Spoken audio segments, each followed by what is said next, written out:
¿Alguna vez te has preguntado qué podría ser más aterrador que un asesino en serie que ha matado a más de 300 personas?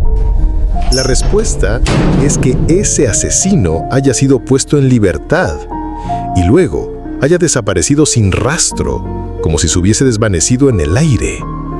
No, esto no es el guión de una película de terror.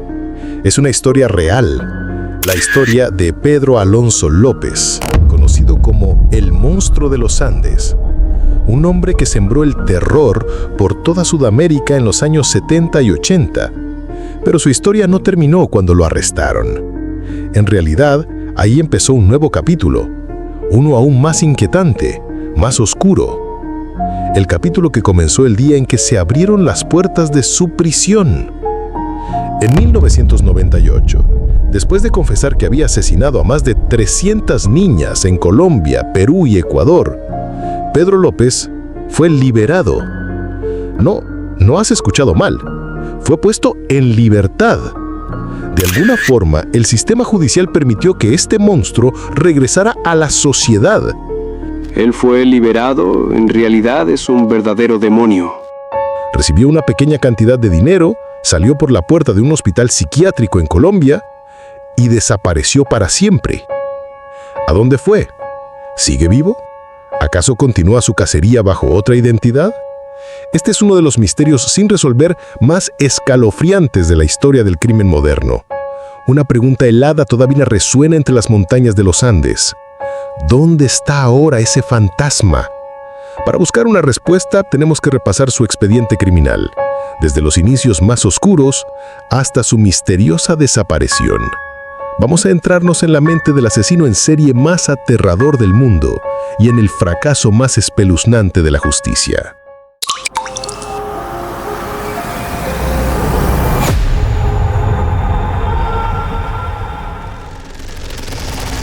El misterio de Pedro López. Todos los monstruos alguna vez fueron humanos. Y si queremos entender a Pedro López, tenemos que regresar al año 1948, en Tolima, Colombia. Pedro Alonso López nació en una familia rota, marcada por la pobreza extrema. Su madre, una prostituta, tenía nada menos que 13 hijos. La infancia de López no fue un tiempo de juegos y risas, sino una lucha diaria por sobrevivir en las calles. A los 8 años ocurrió algo que marcó su destino para siempre. Su propia madre lo sorprendió abusando de una de sus hermanas, y en vez de buscar ayuda o tratar de corregirlo, lo echó de casa. Un niño de apenas 8 años, abandonado por la persona que más debía quererlo, terminó vagando por las frías y crueles calles de Bogotá. Esto no es una excusa para los horrores que vendrían después, pero sí es la primera pieza en el rompecabezas mental de un depredador.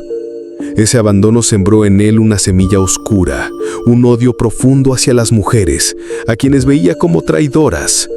La vida callejera convirtió a López en un ladrón común, robando lo justo para no morir de hambre. En 1966, con 18 años, fue arrestado por robar un coche, y fue en la cárcel donde el verdadero demonio despertó. Con su cuerpo pequeño y frágil, López fue víctima de una violación brutal a manos de 4 presos. Pero en lugar de quebrarse, planeó su venganza. Meses después, uno por uno, logró asesinar a sus agresores dentro de la misma prisión. Lo más increíble es que las muertes fueron registradas como simples peleas entre reclusos y no se le presentaron cargos adicionales. Cuando salió libre ya no era un joven marginado o un ladrón callejero. Pedro López había nacido como asesino. Él mismo se convenció de tener una misión sagrada: limpiar al mundo de niñas descarriadas, una visión retorcida nacida del odio y del dolor. Así comenzó su camino sangriento, una travesía de muerte que se extendió por más de una década y cruzó 3 países. Pedro López no era un loco descontrolado. Era un cazador meticuloso, paciente y extremadamente astuto. Descubrió que, adoptando el papel de vendedor ambulante y llevando una vida nómada, podía moverse libremente entre pueblos sin levantar sospechas. Iba de una comunidad a otra, vendiendo objetos pequeños, juguetes baratos. Ese disfraz perfecto le permitía acercarse fácilmente a sus víctimas. Y no elegía al azar. Apuntaba a niñas de entre 8 y 12 años, especialmente aquellas que vivían en comunidades rurales e indígenas, donde la pobreza era extrema. Sabía que eran las más vulnerables, las menos protegidas, y que, si alguna desaparecía, pocos lo notarían y casi nadie investigaría a fondo. Su forma de actuar era cruel y calculada. Usaba dulces, monedas o pequeños juguetes para ganarse su confianza y llevarlas a algún lugar apartado. Y allí ocurría lo peor. Todo comenzó en Perú, a principios de los años 70. Confesó haber quitado la vida a unas 100 niñas en ese país. Uno de los episodios más aterradores tuvo lugar en Ayacucho, donde logró engañar y atacar a varias niñas de una comunidad local. En cierto momento, una tribu lo descubrió y estuvo a punto de hacer justicia por su cuenta, pero un misionero estadounidense intervino y lo entregó a las autoridades peruanas. Increíblemente, el gobierno simplemente lo expulsó del país sin investigar en profundidad sus confesiones. Una vez más, las puertas se le abrieron. Se trasladó a Ecuador y luego a Colombia, y lo que vino después fue aún más devastador. En Ecuador, cometió algunos de los actos más brutales. Según él mismo declaró a los investigadores, llegaba a quitar la vida a un promedio de 3 niñas por semana. Viajaba constantemente entre los 3 países, aprovechando las fallas del sistema legal y la falta de coordinación entre las autoridades. Era un fantasma. Un vendedor sin nombre, que iba dejando tras de sí un trazo de tumba sin identificar a lo largo de los Andes. No era solo un asesino, era como una epidemia, un terror silencioso que se extendía por las regiones más olvidadas de Sudamérica. En total, Pedro López afirmó haber puesto fin a más de 300 vidas. Una cifra que lo convierte en uno de los asesinos en serie más prolíficos de la historia registrada. La arrogancia muchas veces es el talón de Aquiles de monstruos como López. Y fue la naturaleza misma, de forma irónica, la que expuso finalmente sus crímenes. En el año 1980, en Ambato, Ecuador, una riada repentina arrastró la tierra en una zona remota, y lo que quedó al descubierto fue una escena espeluznante. Restos óseos de niñas. Muchas. Demasiadas. La policía local, que en ese momento investigaba otro caso de desaparición, no tardó en identificar a un posible sospechoso. Pedro López fue arrestado mientras intentaba engañar a otra niña en un mercado. Al principio, lo negó todo. Pero cuando los investigadores encontraron su diario, un cuaderno lleno de detalles sobre sus víctimas, ya no pudo esconderse. Y entonces, empezó a hablar. No solo confesó, lo hizo con orgullo. Describió con detalle cada asesinato y les mostró a los agentes el lugar exacto donde había enterrado a 53 de sus víctimas en Ecuador. Se autodenominó el hombre del siglo y alardeó de haber matado a más de 300 niñas en 3 países distintos. El mundo entero quedó en shock. El monstruo de los Andes había sido capturado. Parecía que por fin se haría justicia. Pero es aquí donde la historia deja de ser un thriller criminal y se convierte en una tragedia judicial. Porque a pesar de sus confesiones, a pesar de cientos de asesinatos, en Ecuador solo se le condenó por 110 casos verificados. Y según la ley de ese país en aquel entonces, la pena máxima por homicidio, da igual cuántas vidas haya quitado, era de tan solo 16 años de prisión. Sí, 16 años. Por 110 asesinatos confirmados. Eso significa que en promedio pasó menos de 2 meses en prisión por cada niña asesinada. Una humillación inimaginable para las víctimas y sus familias. Y por increíble que parezca, la historia todavía se pone peor. En 1994, después de cumplir 14 años, Pedro López fue liberado por buena conducta. El gobierno ecuatoriano lo expulsó y lo mandó de vuelta a Colombia. Allí, las autoridades lo declararon como mentalmente inestable y lo ingresaron en un hospital psiquiátrico de Bogotá. Y atención, las autoridades colombianas sabían perfectamente quién era. Sabían de los 110 asesinatos en Ecuador. Sabían de sus confesiones en Perú. Sabían que estaban frente al monstruo de los Andes.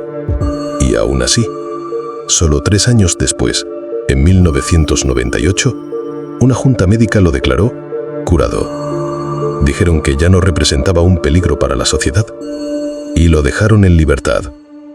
A cambio de una fianza ridícula, unos $50. Así fue como el monstruo fue liberado por tercera vez. Esta decisión desató una ola de indignación y terror. ¿Cómo era posible algo así? Fue una combinación letal de vacíos legales, falta de coordinación internacional y quizás la indiferencia de un sistema que jamás valoró la vida de las niñas pobres. La justicia no solo fue ciega, fracasó estrepitosamente. Desde el día en que salió del hospital psiquiátrico en Bogotá, en 1998, nadie volvió a ver a Pedro López. Desapareció por completo. La Interpol emitió una orden de captura internacional. Las autoridades de Colombia y de los países vecinos lo buscaron por todas partes, pero fue inútil. Pedro López, con 50 años al momento de su liberación, se desvaneció como un fantasma. Entonces, ¿qué fue de él? Existen varias teorías. La primera, y la más optimista, es que está muerto.